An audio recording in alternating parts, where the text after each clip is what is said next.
Hi everyone, it's John from What Up, and welcome back to another video. Now, in this video, we're going to do a breakdown of episode 1 of Amazon and Sony's Wheel of Time series. Now, this breakdown is basically going to be going through this first episode and talking about certain elements of it, giving some greater explanations to things that are going on, as well as highlighting a lot of the changes from the source material and give my thoughts on why they did that. Now, just a warning, we're not going to go through and pick out all of the little tiny Easter eggs in this video because it would be a couple of hours long to do both in one, but watch out for an Easter egg video later on where I pick apart all the little tiny bits that are nods to the fans and small things in the background that you may not have noticed in your first watch through. If you're new to the channel or you don't know what I do here, I cover Wheel of Time news, so I cover anything and everything to do with the Sony and Amazon production that is currently filming Season 2. Now, right up until December 24th when the episode 8 drops of the first season, I'm also going to cover a bunch of different videos per episode. That's a review, a breakdown, an Easter egg video, questions from non-readers, and a parent's guide. So watch for all of that as each episode drops, in addition to all my regular news videos that I put out. So make sure you subscribe to the channel, click the notification bell, because I'm going to be putting out a ton of content before Christmas. Now, before we get into the video, spoiler warning, in this video I'm going to talk about certain elements about Robert Jordan's The Wheel of Time series. So if you haven't read at least book 1 of The Wheel of Time, that's The Eye of the World, and seen the first episode of Sony and Amazon's Wheel of Time show, I'm going to ruin pretty much a lot of stuff from both of those things. So you have been warned. Make sure you've read at least the first book, as well as watch the first episode, or you don't care about spoilers. Alright, let's dive into the video. So the show opens with Maureen getting dressed and getting ready for her journey. It shows her putting her gear on, getting her map together, talking just a bit about what's going on in the world, and I think this is to showcase to the viewer exactly what's happening and kind of explain her journey to everyone who's not familiar with the book series. Now, we've seen this before in a teaser trailer a couple of weeks ago or so now, and I basically broke it down quite in depth. If you want to take a look at my channel in the teaser trailer breakdowns, it's there, so I'm not going to go through it step by step, but we do get to see a few really cool little bits here and showcase her costume and a bit of the main character. And let's face it, Maureen is the main character of the series, and she probably will be for the first few seasons until we kind of port over to Yosha as being the main character. But it is a really nice opening scene where they do explain a little bit of what's happening. So I do want to talk about this scene a little bit. It is a change from the books. This is not something that we actively see. Essentially, it's two men running, and they're running away from a bunch of Aes Sedai on horseback, and they're all red Aja, so we get to see them in their red uniforms. We do get a glimpse of the red ring later on, and we get our first look at Leandron. Now, Leandron is one of the characters in the book series, although we don't see her until much, much later. Now, I think they're doing this because they want to showcase how and why men who could channel are dangerous and what happens. So essentially you see these two men running here, they come up and then they start talking with each other, and then all of a sudden one of them is gone. That's very important. I think we're going to see that later on because we all know that the madness when it takes Rand al'Thor later on, essentially it ends up being Lews Therin in his head, and they talk back and forth. Now, if they used it as a disembodied voice, it may not look quite as good on screen, but if they had the character Alexander Karim, who plays Lews Therin, on screen with him all the time and sort of interacting with him, talking to him, just in the background, floating around and stuff, I think that would be an excellent way to portray this. Now, we also did get a shot of them gentling this man. Now, that's what they're doing here. For those of you who haven't read the books and you aren't quite sure what that is, essentially what it is it's the red Aja taking away that man's ability to channel. Normally what would happen is they're supposed to shield him, take him back to the tower, put him on trial, and then once he's found guilty, then he'll be gentled at that point, and he's no longer a threat to society or anyone else. However, what they're showing here is that the Red Aja are doing it on the spot. Now, I'm not sure if this is going to be canon for the rest of the show, if this is normal or not, or if this is something that they alluded to in the books called the vileness, where the Red Aja are basically just going around gentling men who could channel without any trial whatsoever. That's also a possibility they're showcasing that here. Now, this is another brand new scene that's not shown in the book series, but I think it's a really good addition because it does talk a bit about how things are going to work later on. Now, this particular scene here shows Rand and his father Tam walking down the quarry road toward Amon's Field. Now, this is pretty iconic, and for those who read the book series, you're going to instantly recognize it right down to the spear that Tam is carrying. Essentially, this is the opening scene of the books. Other than the prologue, this is where everything starts. Now, they didn't open the show with it, which I think is smart because they did explain some things first. However, it's really iconic, and it's a nice nod to the fans that they included this particular scene. Now, what would happen in the book series is Rand would spot the Black Rider, he would get spooked a little bit, he draws his bow and arrow, but what happens here is you see some rocks kind of fall down. They think it's wolves. They talk about it a bit, and then they carry on. So really cool. A little bit changes from the books, but a really nice scene, and I'm glad they included it.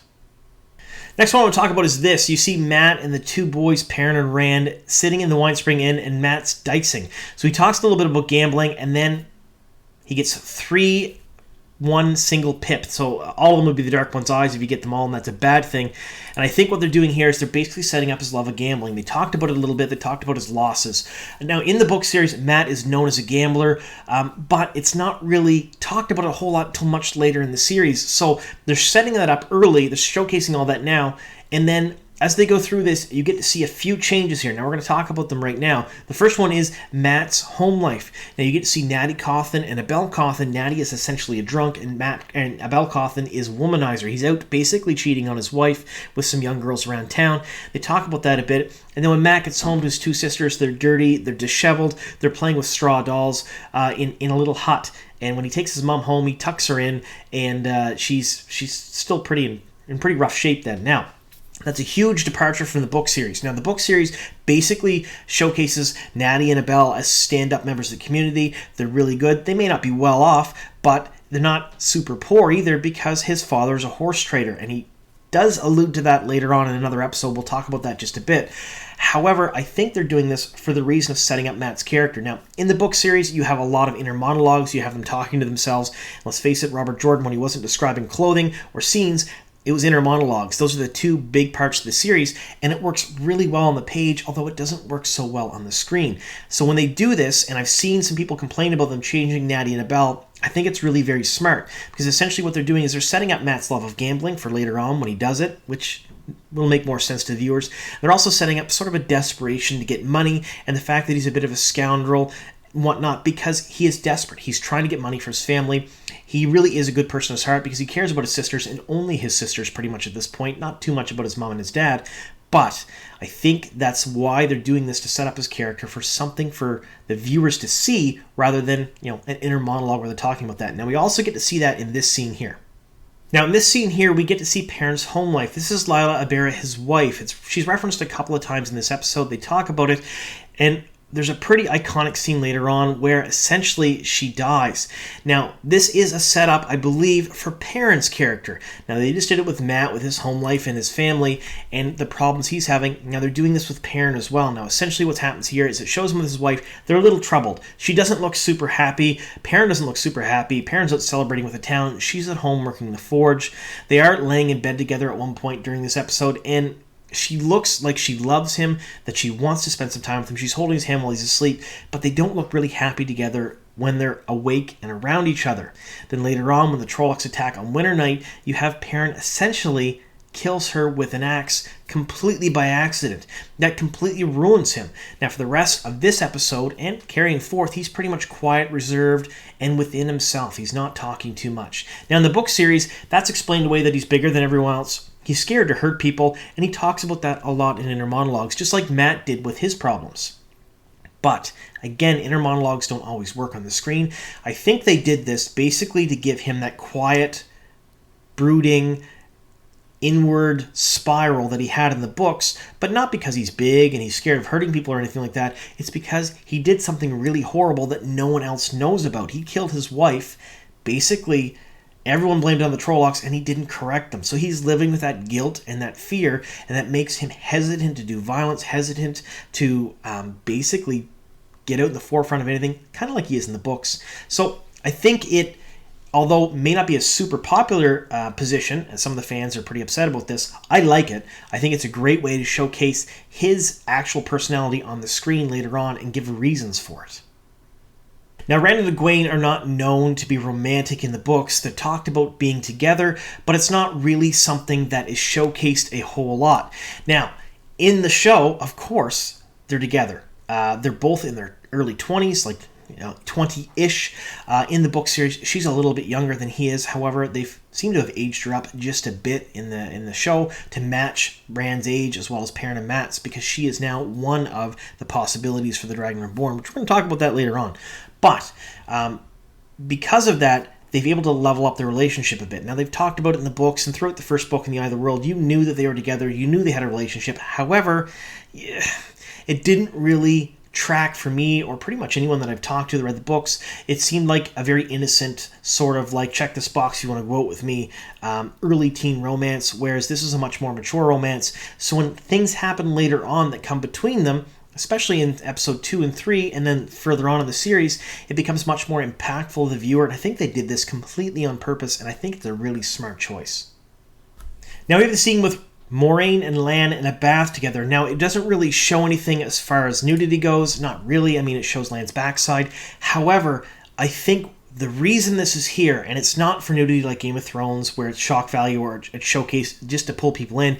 I think it's to show their comfort together. They've been on the road together. They've been with each other for so very long that they're more family than they are romantic. So they're definitely not showcasing a romantic relationship with them, but they are showcasing how comfortable they are with one another and how deep the bond runs between Aes Sedai and Water. Now, I'm pretty sure later on in the series, when we get to episodes, 4, 5, 6, 7, and we start seeing the Green Aja and their warriors, we're going to see a completely different type of relationship. However, in the book series, we do know that they were more like family, and they protected each other more than anything else.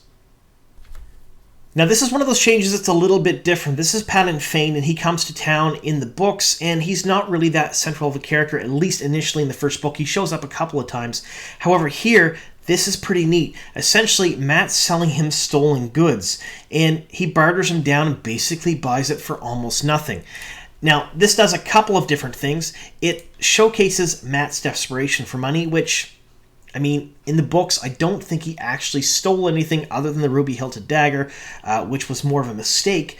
However, he's pretty desperate for money, but what does he want that money for? He wants that money for, for lanterns, for sisters. He's doing it for the right reasons, but he's doing a bad thing for the right reasons. Again, this goes to building his character. A lot of this first episode seems to build up different people's characters, with the exception of Yosha. We don't see a whole lot of his character being built up initially. We see more of Perrin and Mat and Egwene and Zoe Robbins, who is playing Nynaeve. And I think that's on purpose. So far from what I've seen from this episode, and I won't dive into the other ones just yet, is it's almost like Rand is there, but he's not really a super main character just yet, because the reveal for the Dragon Reborn is going to happen later, and they're trying to keep that away from people until later on. Maybe, I don't know, maybe I'm just spitballing there. Let me know in the comments what you think down below. But that's the impression I got, at least from watching the first episode, is that they are intentionally keeping Rand just a little bit behind everyone else, maybe to give non-book readers a chance to think, well, perhaps it's Mat, Perrin, or Egwene.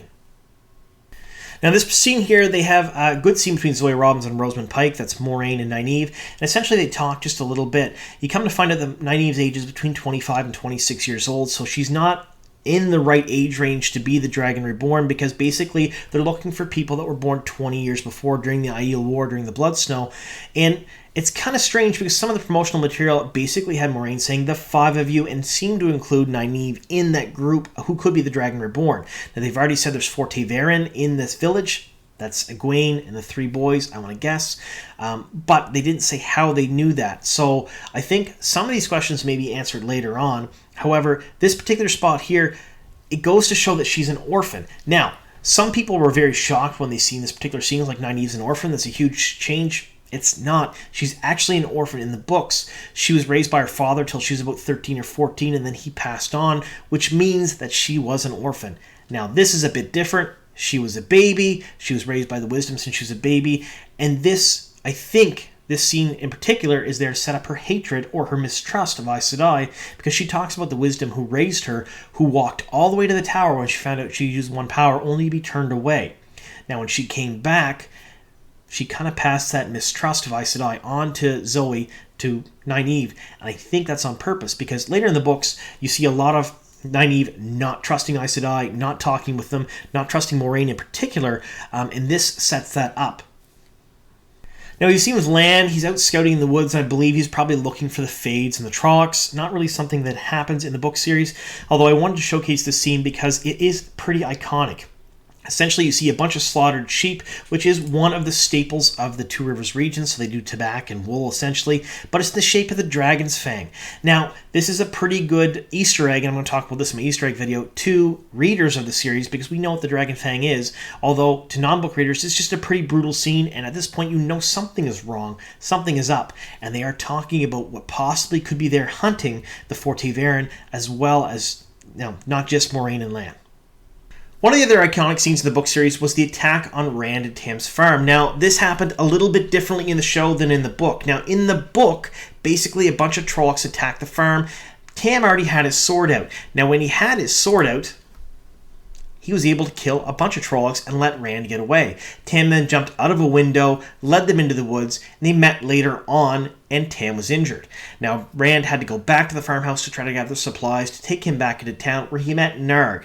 Now, Narg was a wolf-headed Trolloc that spoke. He was really one of the very few instances in the entire book series where a Trolloc spoke. Now, I said it before that he was the only time. That's kind of incorrect, because there were a bunch of them in book 4 that did say one word. However, it's the only time that really stands out to the fans. Now, we were promised Narg would be kept in, and he was, sort of. Now, we see this one Trolloc attacking the farm in the show. This one Trolloc we think would be Narg. He doesn't speak, he doesn't act like Narg does, and the scene is just slightly different. However, he is a wolf-faced Trolloc, just like Narg is in the books, so I'm assuming this is a small Easter egg and a nod to the fans, but slightly different than it would be in the book series.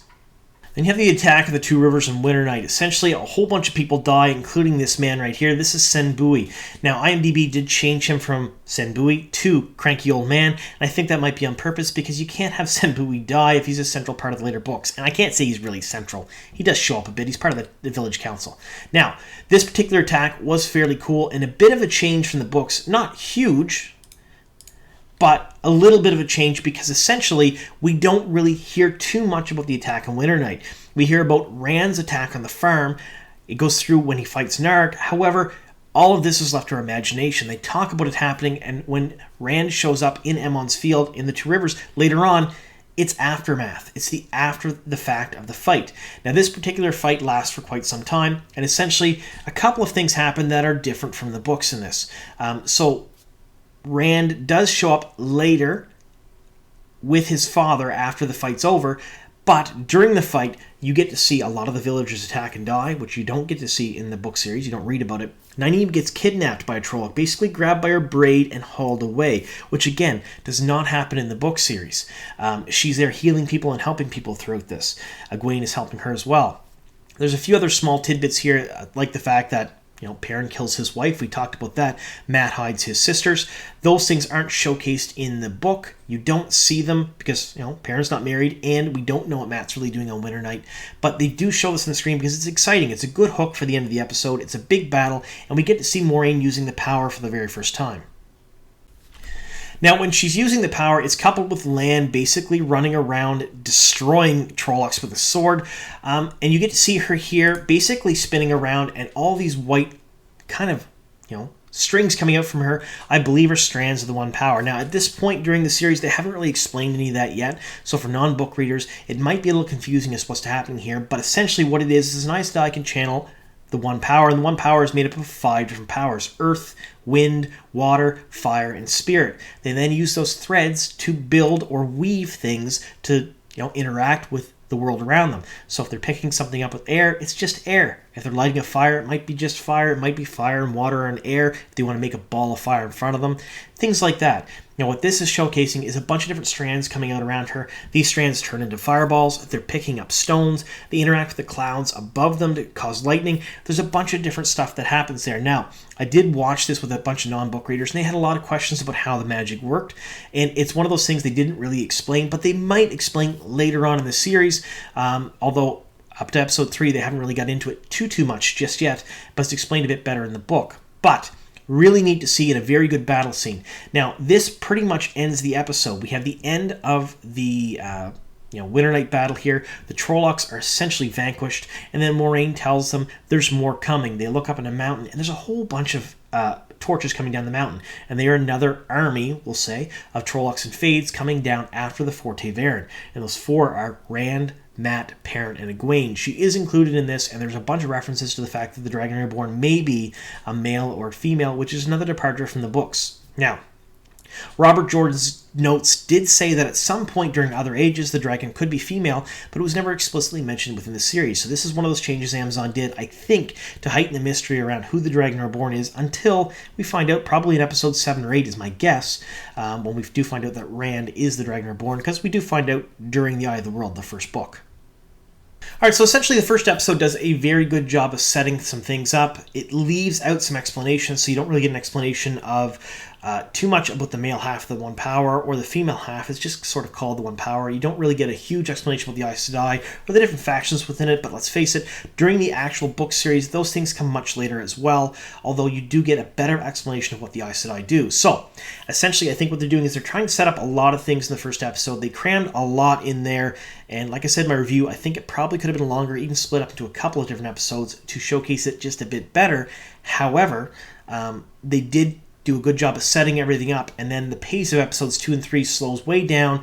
There's a lot more explained, a lot more going on, and I find them a lot better. Now, I want to hear your thoughts in the comments down below. What did you think of episode 1 of The Wheel of Time? Was it fantastic? Was it not fantastic? And did this video help explain just a couple of different things that are going on that are changed from the book series, and my thoughts on why they did these things? Again, these are my thoughts and opinions only. It doesn't mean that they're actual fact. So if you don't agree with them, that's completely fine. Please let me know in the comments down below. All right, thank you so much for sticking with us here to the very end. Here's to many more.